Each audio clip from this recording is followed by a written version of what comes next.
नमस्कार दोस्तों, कैसे हैं आप सब। उम्मीद करता हूं कि अच्छे होंगे। तो आज हम पढ़ेंगे NCERT class 9th maths chapter 1 में टॉपिक आता है laws of exponent for real numbers. Laws of exponent for real numbers, ठीक है। तो क्वेश्चन आते हैं इस पे बेस एग्जाम में। तो पहले हम समझेंगे कि कौन कौन से फॉर्मूलेज हैं और फिर उन पे बेस क्वेश्चंस ट्राई करेंगे। उम्मीद करता हूं कि आपको समझ में आएगा। अगर वीडियो पसंद आए तो प्लीज लाइक करिएगा और वीडियो को शेयर करिएगा, ठीक है। चलिए स्टार्ट करते हैं। तो दोस्तों, पहली बात तो ये कि रियल नंबर्स क्या होते हैं। तो आपने अगर मेरी वीडियोस देखें तो आपको मालूम होगा रियल नंबर्स। फिर भी बता दूं मैं आपको कि जो नंबर्स हम P/Q की फॉर्म में रिप्रेजेंट कर दें, जो नंबर हम P/Q की फॉर्म में रिप्रेजेंट कर दें, उनको बोलते हैं कि they are the real numbers, ठीक है। They are the real numbers और अ रेशनल नंबर, ठीक। तो इसको बोलते हैं हम कि ये रेशनल नंबर हैं और सारे रेशनल नंबर जो हैं क्या होते हैं, वो रियल नंबर भी होते हैं। सारे रेशनल नंबर क्या होते हैं, रियल नंबर भी होते हैं। तो रियल नंबर में जो है आपके नेचुरल नंबर भी आते हैं, होल नंबर भी आते हैं, इंटीजर्स भी आते हैं और रेशनल नंबर भी आ जाते हैं। तो दोस्तों, एक्सपोनेंट क्या होता है। माना अगर इसी P/Q में के ऊपर मैंने कोई पावर लगा दी C/D, ठीक है। तो ये जो पावर है ना, ये जो ऊपर मैंने लिखा है, इसको बोलेंगे कि ये क्या है, एक्सपोनेंट है। ये क्या है, ये एक्सपोनेंट कहलाएगा। क्या कहलाएगा, ये एक्सपोनेंट। तो हमें वही समझना है कि ये कौन कौन से फॉर्मूलेज हैं जो एक्सपोनेंट पर बेस्ड होते हैं, कौन कौन से फॉर्मूलेज हैं जो रियल नंबर के एक्सपोनेंट पर बेस्ड होते हैं। तो दोस्तों, फर्स्ट फॉर्मूला देखते हैं। ध्यान से देखना और फॉर्मूलोज को आप नोट कर लीजिएगा। फर्स्ट फॉर्मूला है कि अगर आपको नंबर दे रखा है, फॉर एग्जाम्पल एक नंबर है ए की पावर दे रखी है आपको सपोज m, और b की पावर दे रखी है m, दोनों मल्टीप्लाई हैं आपस में। तो क्या हो जाएगा, ये हो जाएगा a इंटू बी की होल पावर m। बात समझ में आ रही है। a की पावर m इंटू बी की power m is equal to a into बी की whole power m। Second formula, आपको दे रखा है a की पावर m अपॉन b की पावर m। तो ये हो जाएगा दोस्तों a/b की होल पावर m। a की पावर m अपॉन b की पावर m क्या हो जाएगा, ये a/b की होल पावर m हो जाएगा। चलिए, ये दो फॉर्मूला आपने नोट कर लिए होंगे। आगे बढ़ते हैं, थर्ड फॉर्मूला देख लेते हैं। आपको अगर दिया है a की पावर m इंटू a की पावर n, आपको दिया है a की पावर m इंटू ए की पावर है, तो बेस तो सेम है बट एक्सपोनेंट क्या है, अलग अलग है। इस केस में क्या होगा, अगर बेस सेम है, एक्सपोनेंट डिफरेंट है और मल्टीप्लाई हो रहा है, तो पावर क्या हो जाती है, आपस में ऐड हो जाती है। पावर क्या हो जाती है, आपस में ऐड हो जाती है। नेक्स्ट फॉर्मूला देखते हैं। आपको दे रखा है a की power m divide by a की पावर n। बेस सेम है बट एक्सपोनेंट डिफरेंट है, तो क्या होगा, a की पावर m माइनस का n, पावर्स आपस में जो एक्सपोनेंट है आपस में माइनस हो जाएंगे, जो एक्सपोनेंट है आपस में माइनस हो जाएंगे। लिख लिया आपने ये फॉर्मूले, चार फॉर्मूले। चलिए आगे बढ़ते हैं। दोस्तों, फॉर्मूलेज इंपॉर्टेंट होते हैं, फॉर्मूलेज नोट करते रहना कहीं पर। एग्जाम टाइम में रिवीजन में बहुत हेल्प करते हैं फॉर्मूलेज ये, ठीक है। चलिए अगला फॉर्मूला देखते हैं, फिफ्थ फॉर्मूला। आपको दिया है फॉर एग्जाम्पल a की पावर माइनस का m। दोस्तों, इसको हम लिखते हैं 1/a की पावर m। अगर दे रखा है माइनस तो वो हो जाता है रेसिप्रोकल और पावर प्लस में कन्वर्ट हो जाती है, ठीक है। सिक्स्थ फॉर्मूला देखते हैं। आपको दिया है फॉर एग्जाम्पल a की पावर m इंटू b की पावर माइनस का m। क्या होगा ये, तो ये हो जाएगा a की पावर m अपॉन b की पावर m, ठीक है। पावर सेम है तो लिख देंगे हम a/b की पावर m। बात समझ में आ रही है आपको, ठीक है। नेक्स्ट देखते हैं। किसी की पावर अगर 0 दे रखी है तो वो 1 हो जाता है, किसी की पावर भी 0 दे रखी है तो वो 1 हो जाता है। क्वेश्चन देखते हैं नेक्स्ट, फॉर्मूला 8। आपको दे रखा है फॉर एग्जाम्पल, यहाँ पे रूट दे रखा है, यहाँ लिखा हुआ है m और a की पावर n। क्या हो जाएगा, ये हो जाएगा a की पावर n की होल पावर 1/m। ठीक है। और पावर की पावर जो होती है दोस्तों वो मल्टीप्लाई हो जाती है, n multiply 1/m is equal to a की पावर n अपॉन m, ये आ जाएगा। अगर आपको रूट में m दे रखा है तो वो रूट जो है हटके क्या हो जाएगा, 1/m हो जाएगा। और पावर की पावर जो होती है, ये पावर a की पावर दे रखी है n, उसकी पावर दे रखी है 1/m, पावर की पावर आपस में मल्टीप्लाई हो जाती हैं, तो क्या हो जाएगा a की power n/m, n into 1 is n upon m। बात समझ में आ रही है दोस्तों? ये कुछ बेसिक फॉर्मूलेज हैं, और अगर आएंगे क्वेश्चन करते हैं अभी और मुझे ध्यान में आएंगे तो मैं आपको बीच बीच में बताता रहूंगा। मेन तो बेसिक फॉर्मूले यही थे। चलिए क्वेश्चंस पे आते हैं। जो आपके बुक में एक्सरसाइज दे रखी है उसके क्वेश्चंस ट्राई करते हैं हम एक बार, और फिर देखते हैं कि आपको प्रॉब्लम कहाँ पे आ सकती है। ठीक है, हम जो पढ़ रहे हैं दोस्तों वो एनसीईआरटी की मैथ्स की बुक है, क्लास 9th की। इस टाइप की बुक आपके पास होगी, तो इसी बुक से हम क्वेश्चन ट्राई करते हैं। तो एक्सरसाइज 1.6, एक्सरसाइज 1.6 में देखते हैं।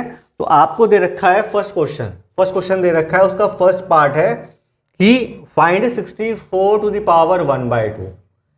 सेकेंड पार्ट दे रखा है इसी क्वेश्चन का 32 to the power 1/5, and third part दे रखा है आपको इसी क्वेश्चन का 125 टू द पावर 1/3। ठीक है, सॉल्व करते हैं। तो दोस्तों मुझे साफ साफ दिख रहा है यहां पर कि 64 is a power of 2, 64 is a multiple of 2, and कितनी बार आएगा ये, 2 की पावर 6 इज 64।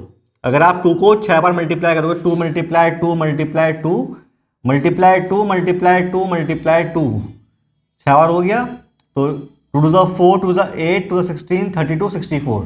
तो 2 की पावर 6 इज इक्वल टू 64 की पावर 1/2। पावर की पावर तो क्या होगा, पावर आपस में मल्टीप्लाई हो जाएंगी ना, 2 1 ज़ा 2 3 ज़ा 6, तो ये आ गया 2 की पावर 3। इसका मतलब है कि 2 को मुझे 3 बार मल्टीप्लाई करना है, तो उसका मतलब है ये आ गया 8। बात समझ में आ रही है? ये देखते हैं। तो ये है आपका 2 की पावर 5 होल पावर 1/5। तो 2 की पावर 5 मल्टीप्लाई 1/5 कट जाएगा, 2 की पावर 1 इज इक्वल टू 2। ठीक है, यहाँ पे आ जाते हैं। तो ये साफ साफ दिख रहा है कि ये 5 की पावर 3 है। 5 मल्टीप्लाई 5 जो 125 कहलाता है, तो उसको लिख देंगे हम 5 की पावर 3 होल पावर 1/3। तो 5 की पावर 3 मल्टीप्लाई 1/3 कट जाएगा आपस में, तो 5 की पावर आ गया 1 इज इक्वल टू 5। तो दोस्तों ये इसके आंसर है। फर्स्ट वाले का आंसर है 8, सेकंड का आंसर है 2, और थर्ड का आंसर है 5। ठीक है, देखते हैं नेक्स्ट क्वेश्चन सेम एक्सरसाइज का। हम जो कर रहे हैं एक्सरसाइज कर रहे हैं यहाँ पे 1.6, एक्सरसाइज 1.6 कर रहे हैं हम। तो उसका फर्स्ट क्वेश्चन किया था अभी हमने, उसके बाद देखते हैं।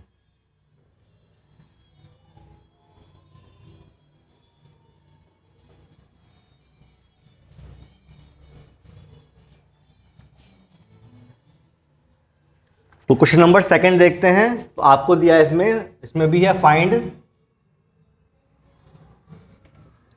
फर्स्ट पार्ट दे रखा है 9 की पावर 3/2, सेकेंड पार्ट दे रखा है आपको करना है फाइंड 32 की पावर 2/5, एंड थर्ड पार्ट दे रखा है आपको यहाँ पे 16 की पावर 3/4। ठीक है, ये आपको 3 पार्ट दे रखे हैं। तो फर्स्ट पार्ट सॉल्व कर लेते हैं। हम जानते हैं 9 इज 3 मल्टीप्लाई बाय 3 की होल पावर 3/2, ये हो जाएगा 3 की पावर 2 होल पावर 3/2। पावर की पावर मल्टीप्लाई हो जाता है, तो 3 की पावर 2 मल्टीप्लाई 3 अपॉन 2, 2 से 2 गया तो 3 की पावर 3 हो जाएगा। मतलब कि 3 मल्टीप्लाई 3 मल्टीप्लाई 3 इट कम्स 27। आगे हमने देखा था अभी कि 32 जो होता है वो 2 की पावर 5 होता है, होल पावर 2/5 आ जाएगा। तो 2 की पावर 5 मल्टीप्लाई 2/5 कट जाएगा, ये 2 की पावर 2। इसका मतलब है 2 multiply by 2 is equal to ये 4 आ जाएगा। सिमिलरली यहाँ पर आएंगे तो ये हो जाएगा 2 की पावर 4 की होल पावर 3/4। तो 2 की पावर 4 मल्टीप्लाई 3/4 कट जाएगा 4 से 4, तो 2 की पावर यहाँ पर 3 आ जाएगा। That is equal to 2 multiply 2 multiply 2 it comes 8। तो फर्स्ट पार्ट का आंसर आ गया 27, सेकेंड पार्ट का आंसर 4 आ गया, और थर्ड पार्ट का आंसर आ गया आपका 8। ठीक है, उम्मीद करता हूँ कि समझ में आ रहा है। बहुत इजी क्वेश्चन है। टफ नहीं है, समझने की देर है आपको। फिर भी कोई दिक्कत अगर आपको आती है या आप किसी बुक से पढ़ रहे हो और क्वेश्चन समझ में नहीं आ रहा कोई बुक का, तो आप मुझे कमेंट के माध्यम से बता सकते हो। उसका सॉल्यूशन आपको यहीं पर यूट्यूब पर मिल जाएगा, आपको कहीं और नहीं जाना, ठीक है। बस आपको करना क्या है, इस चैनल को सब्सक्राइब करना है और बेल आइकन को प्रेस कर देना, जिससे कि टाइम टू टाइम आपको जो खबर है मिलती रहे हमारी, सही है। थर्ड क्वेश्चन कह रहा है सिंप्लीफाई। थर्ड में आता है वर्ड है सिंप्लीफाई। तो सिंप्लीफाई करना है हमें क्या, तो यहां पे फर्स्ट पार्ट दे रखा है आपको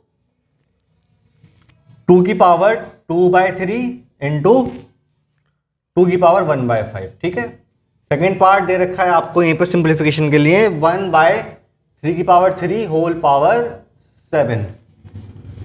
उसके बाद दे रखा है आपको थर्ड पार्ट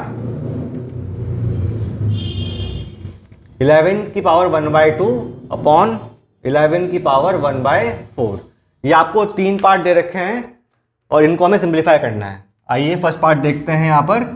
तो भाई 2 की पावर m इंटू 2 की पावर n हो गया, तो बेस सेम है तो जो है क्या हो जाएगा, पावर आपस में प्लस हो जाती है, 2/3 प्लस 1/5, ठीक है। तो 2 की पावर 3 और 5 का एलसीएम कितना आएगा, 15 आ जाएगा। तो 10 प्लस 3 इट कम्स 2 की पावर 13/15। ओके दोस्तों, चलिए आगे बढ़ते हैं। ये आ जाएगा 1 की पावर 7 अलग हो जाएगा और 3 की पावर 3 होल पावर 7 अलग हो जाएगा, पावर बढ़ जाती है आपस में। तो 1 की पावर 7 इज 1, 3 की power 3 multiply by 7 is equal to 1 upon 3 की पावर 21 हो जाएगा, ठीक है। या फिर 3 की पावर माइनस का 21 भी आप इसको लिख सकते हो। चलिए यहाँ पर 11 की पावर 1/2, 11 की पावर 1/4 बेस सेम है, डिवाइड है तो पावर क्या होंगी आपस में, माइनस हो जाएंगी। तो 11 की पावर 1/2 माइनस का 1/4, तो 11 की पावर एलसीएम 4 आ गया, 2 माइनस का 1, तो 11 की पावर 1/4। ये आपका आंसर है, ठीक है दोस्तों। फर्स्ट का आंसर आ रहा है 2 की पावर 13/15, नेक्स्ट का 3 की पावर -21 और फिर 11 की पावर 1/4। तो उम्मीद करता हूं कि आपको जो ये फर्स्ट एक्सरसाइज है 1.6 एक्सरसाइज समझ में आई होगी। एनसीईआरटी बुक में ये क्वेश्चन दे रखे हैं आपको। इसके अलावा कोई भी क्वेश्चन आपको समझ में नहीं आता है तो आप मुझे कमेंट कर सकते हैं और इसको वीडियो को शेयर करिए जितना हो सकता है। धन्यवाद, आपका दिन शुभ हो।